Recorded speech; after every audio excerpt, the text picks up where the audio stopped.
सोमवार व्रत में किन नियमों का पालन करना चाहिए? अगर आप सोमवार का व्रत रखने जा रहे हैं, तो इन नियमों का पालन करना बेहद जरूरी है। सोमवार का व्रत रखना चाहते हैं, तो इसे 16 की संख्या में रखें और फिर जब 16 सोमवार पूरे हो जाएं तो विधि विधान से उद्यापन करें। हालांकि आप अपनी कामना, संकल्प और शारीरिक क्षमता के अनुसार आगे भी जारी रख सकते हैं। भगवान शिव के सोमवार व्रत को 5 साल तक रखने का भी विधान है। यदि आप सावन में सोमवार का व्रत रखते हैं तो आप इस महीने में पड़ने वाले व्रत की संख्या का संकल्प रखकर भगवान शिव की साधना का शुभ फल प्राप्त कर सकते हैं। सोमवार व्रत में क्या नहीं करना चाहिए? सोमवार व्रत को रखने वाले व्यक्ति को इस दिन सूर्योदय से पहले उठना चाहिए।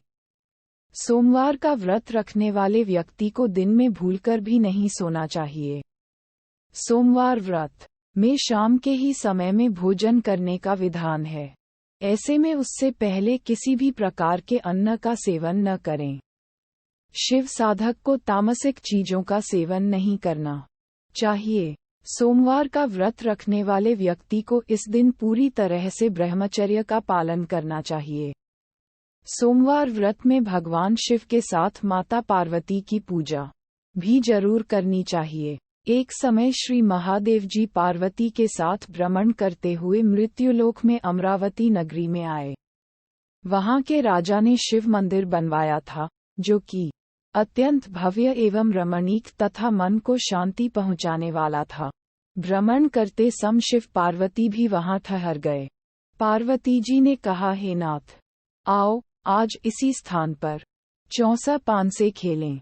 खेल प्रारंभ हुआ। शिवजी कहने लगे, मैं जीतूंगा। इस प्रकार उनकी आपस में वार्तालाप होने लगी।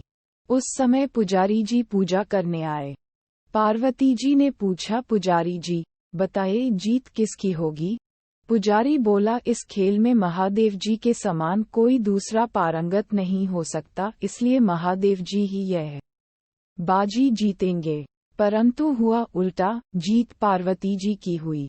अतः पार्वती जी ने पुजारी को कोढ़ी होने का श्राप दे दिया कि तूने मिथ्या भाषण किया है। अब तो पुजारी कोढ़ी हो गया। शिव पार्वती जी दोनों वापस चले गए। कुछ समय पश्चात अप्सराएं पूजा करने आईं। अप्सराओं ने पुजारी के उसके कोढ़ी होने का कारण पूछा। पुजारी ने सब बातें बता दी। अप्सराएं कहने लगी, पुजारी जी आप 16 सोमवार का व्रत करें तो शिवजी प्रसन्न होकर आपका संकट दूर करेंगे। पुजारी जी ने अप्सराओं से व्रत की विधि पूछी। अप्सराओं ने व्रत करने और व्रत के उद्यापन करने की संपूर्ण विधि बता दी। पुजारी ने विधिपूर्वक श्रद्धाभाव से व्रत प्रारंभ किया और अंत में व्रत का उद्यापन भी किया। व्रत के प्रभाव से पुजारी जी रोगमुक्त हो गए।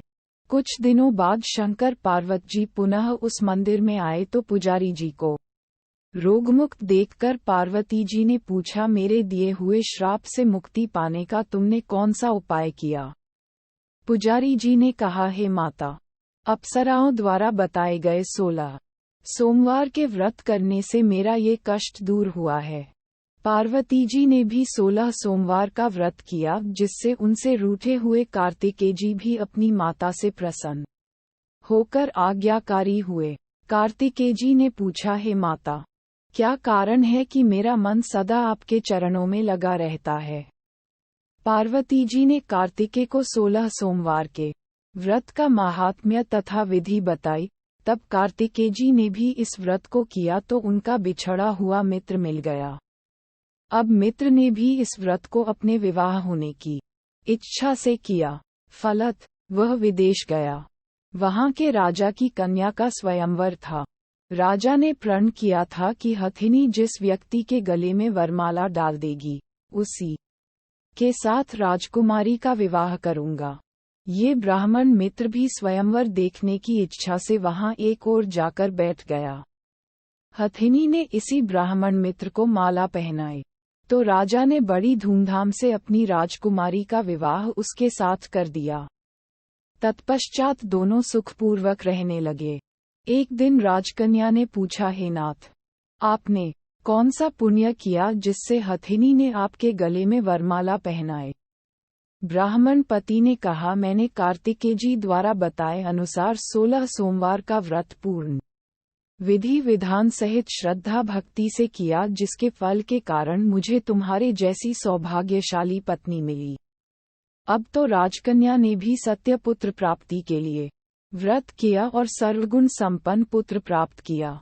बड़े होकर पुत्र ने भी राज्य प्राप्ति की कामना से 16 सोमवार का व्रत किया। राजा के देवलोक होने पर इसी ब्राह्मण कुमार को राजगद्दी मिली, फिर भी वह इस व्रत को करता रहा। एक दिन उसने अपनी पत्नी से पूजा सामग्री शिवालय ले चलने को कहा, परंतु उसने पूजा सामग्री अपनी दासियों द्वारा भिजवा दी। जब राजा ने पूजन समाप्त किया तो आकाशवाणी हुई कि हे राजा, तुम इस पत्नी को त्याग दो, नहीं तो राजपाट से हाथ धोना पड़ेगा। प्रभु की आज्ञा मानकर उसने अपनी पत्नी को महल से निकाल दिया। तब वह अपने भाग्य को कोसती हुई एक बुढ़िया के पास गई और अपना दुखड़ा सुनाया तथा बुढ़िया को बताया, मैं पूजन सामग्री राजा के कहे अनुसार शिवालय में नहीं ले गई और राजा ने मुझे निकाल दिया। बुढ़िया ने कहा, तुझे मेरा काम करना पड़ेगा। उसने स्वीकार कर लिया। तब बुढ़िया ने सूत की गठरी उसके सिर पर रखी और बाजार भेज दिया। रास्ते में आंधी आई तो सिर पर रखी गठरी उड़ गई। बुढ़िया ने डांटकर उसे भगा दिया। अब रानी बुढ़िया के यहाँ से चलते चलते एक आश्रम में पहुंची। गुसाई जी उसे देखते ही समझ गए कि यह उच्च घराने की अबला विपत्ति की मारी है। वे उसे धैर्य बंधाते हुए बोले, बेटी, तू मेरे आश्रम में रह, किसी प्रकार की चिंता मत कर। रानी आश्रम में रहने लगी, परंतु जिस वस्तु को वह हाथ लगाती वह वस्तु खराब हो जाती। ये देखकर गुसाई जी ने पूछा, बेटी, किस देव के अपराध से ऐसा होता है? रानी ने बताया कि मैंने अपने पति की आज्ञा का उल्लंघन किया और शिवालय में पूजन के लिए नहीं गई। इससे मुझे घोर कष्ट उठाने पड़ रहे हैं। गुसाई जी ने शिवजी से उसके कुशल क्षेम के लिए प्रार्थना की और कहा, बेटी, तुम 16 सोमवार का व्रत विधि के अनुसार करो। तब रानी ने विधिपूर्वक व्रत पूर्ण किया। व्रत के प्रभाव से राजा को रानी की याद आई और दूतों को उसकी खोज में भेजा। आश्रम में रानी को देख दूतों ने राजा को बताया। तब राजा ने वहां जाकर गुसाई जी से कहा, महाराज, यह मेरी पत्नी है, मैंने इसका परित्याग कर दिया था, कृपया इसे मेरे साथ जाने की आज्ञा दें। शिवजी की कृपा से प्रतिवर्ष 16 सोमवार का व्रत करते हुए वे आनंद से रहने लगे और अंत में शिवलोक को प्राप्त हुए। कथा सुनने के पश्चात शिवजी की आरती ओम जय शिव ओंकारा गाएं। दोस्तों, ये जानकारी आपको कैसी लगी है, कृपया हमें कमेंट करके जरूर बताएं। अगर आप चैनल पर नए हैं तो वीडियो को लाइक, कमेंट और शेयर जरूर करें और चैनल को सब्सक्राइब जरूर करें।